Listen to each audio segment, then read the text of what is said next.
ഒരു ദുരന്തത്തിന്റെ ബാക്കി പത്രമാണ് ഈ കാണുന്നത്. നമുക്ക് ദൃശ്യങ്ങൾ കാണാം. ഇതിപ്പോൾ ചിന്നസ്വാമി സ്റ്റേഡിയത്തിന്റെ 21-ാം നമ്പർ ഗേറ്റാണ്. ഇവിടെ ഈ ദൃശ്യങ്ങൾ കാണുന്ന പോലെ തന്നെ ഒരു വളരെയധികം ചെരുപ്പുകൾ ഇങ്ങനെ തടിച്ചുകൂടി അല്ലെങ്കിൽ കൂട്ടം കൂടി കൂനുകൂടി കിടക്കുകയാണ്. ഈ അപകടം ഉണ്ടായ ഗേറ്റുകളിൽ ഒന്ന് ഈ 21-ാം നമ്പർ ഗേറ്റാണ്. ഇതുകൂടാതെ 3-ാം നമ്പർ ഗേറ്റിലും 9-ാം നമ്പർ ഗേറ്റിലും തിക്കും തിരക്കുമുണ്ടായി. 3-ാം നമ്പർ ഗേറ്റിനടുത്താണ് ഒരു ഓടയുടെ സ്ലാബ് തകർന്നു വീണോ എന്നുള്ള ഒരു സംശയമൊക്കെ ഉയർന്നത്.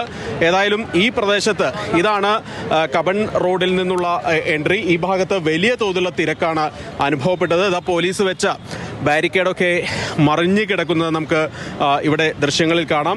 കൊച്ചു കുട്ടികളുടെ ഉൾപ്പെടെ ചെരുപ്പുകൾ ഇതിലുണ്ട്. കുട്ടികളെയൊക്കെ കൊണ്ടുവരരുത് എന്ന് രക്ഷിതാക്കളോട് പ്രത്യേകം നിർദ്ദേശിച്ചതാണ്. പക്ഷേ കൊച്ചു കുട്ടികളുടെ ഉൾപ്പെടെ ചെരുപ്പുകൾ നമുക്ക് ഈ കൂട്ടത്തിൽ കൂടിക്കിടക്കുന്നത് കാണാം. ഇപ്പോഴും ഈ ഗേറ്റുകളിലെല്ലാം തന്നെ ആളുകൾ തടിച്ചുകൂടി നിൽക്കുന്നുണ്ട്. പലരും അല്പസമയം മുൻപാണ് ഇവിടുത്തെ പരിപാടി അവസാനിച്ചത്. പലരും ഇപ്പോഴും ഈ ഭാഗത്ത് തടിച്ചുകൂടി നിൽക്കുന്നുമുണ്ട്. ഇത് സർവീസ് ഗേറ്റാണ്. സ്റ്റേഡിയത്തിൻ്റെ 21-ാം നമ്പർ ഗേറ്റാണ്. വാഹനങ്ങൾ അകത്തേക്ക് പോകുന്നതിനും പുറത്തേക്ക് പോകുന്നതിനൊക്കെ സൗകര്യം ഉള്ള ഗേറ്റാണ്. ഇതിന് തൊട്ടപ്പുറത്താണ് 12-ാം നമ്പർ ഗേറ്റ് ഉള്ളത്. വിളിപ്പാടകലയാണ്. ഈ ഗേറ്റിലാണ് താരങ്ങൾ അകത്തേക്ക് കയറുന്നത്. അതുകൊണ്ട് തന്നെ ഈ റോഡിൽ ഈ പ്രദേശത്താണ് കൂടുതൽ ആളുകൾ ഇവിടെ തടിച്ചുകൂടിയൊക്കെ നിൽക്കാനുള്ള ഒരു സാധ്യത ഉള്ള പ്രദേശം. അതുകൊണ്ട് തന്നെയാണ് ഇവിടെ വലിയ തോതിൽ തിരക്ക് അനുഭവപ്പെട്ടത്. തിരക്കിൽപ്പെട്ട് ആളുകളുടെയൊക്കെ കണ്ണട പൊട്ടിക്കിടക്കുന്ന കാഴ്ചകളൊക്കെ നമുക്ക് ഇവിടെ കാണാൻ കഴിയും. ഇങ്ങനെ ഒരു ദുരന്തത്തിന് ശേഷമുള്ള ഒരു ബാക്കി പത്രം തന്നെയാണ് ഈ ചിന്നസ്വാമി സ്റ്റേഡിയത്തിൻ്റെ പരിസരത്തെല്ലാം നമുക്ക് കാണാൻ കഴിയുന്നത്. നിലവിൽ 50-ലധികം പേർ ആശുപത്രിയിൽ ചികിത്സയിൽ തുടരുന്നുണ്ട്.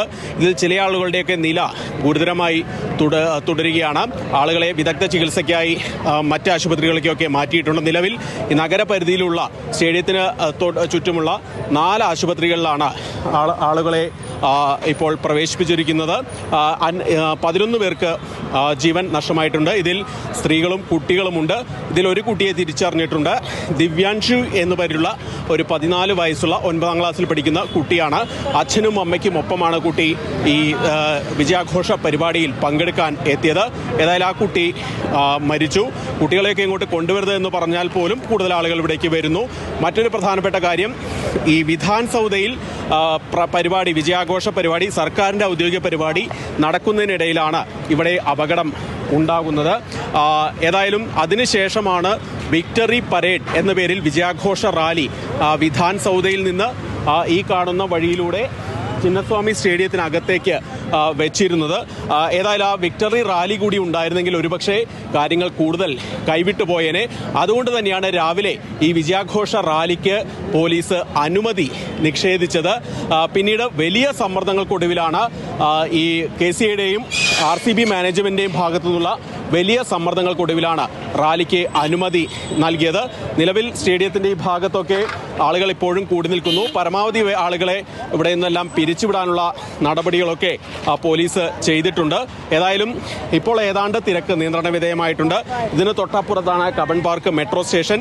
ആ മെട്രോ സ്റ്റേഷനും MG റോഡ് സ്റ്റേഷനും വിധാൻ സൗദ മെട്രോ സ്റ്റേഷനും ഏറെ നേരം അടച്ചിടുന്ന ഒരു സ്ഥിതിയൊക്കെ ഉണ്ടായി. നിലവിലേതായാലും ആളുകളെ വരി നിർത്തിയാണ് മെട്രോയിൽ കയറാൻ വേണ്ടി അനുവദിക്കുന്നത്. അപകടം വലിയ ദുരന്തം തന്നെയാണ് ഉണ്ടായത്. പ്രത്യേകിച്ച് ഈ IPL ഫൈനൽ കഴിഞ്ഞതിന് തൊട്ടടുത്ത ദിവസമാണ്. അതായത് യാതൊരു മുന്നൊരുക്കവും നടത്താനുള്ള സംവിധാനം അല്ലെങ്കിൽ സൗകര്യം, സാവകാശം സർക്കാരിനോ പോലീസിനോ കിട്ടിയിട്ടില്ലെന്ന കാര്യത്തിൽ യാതൊരു തർക്കവുമില്ല.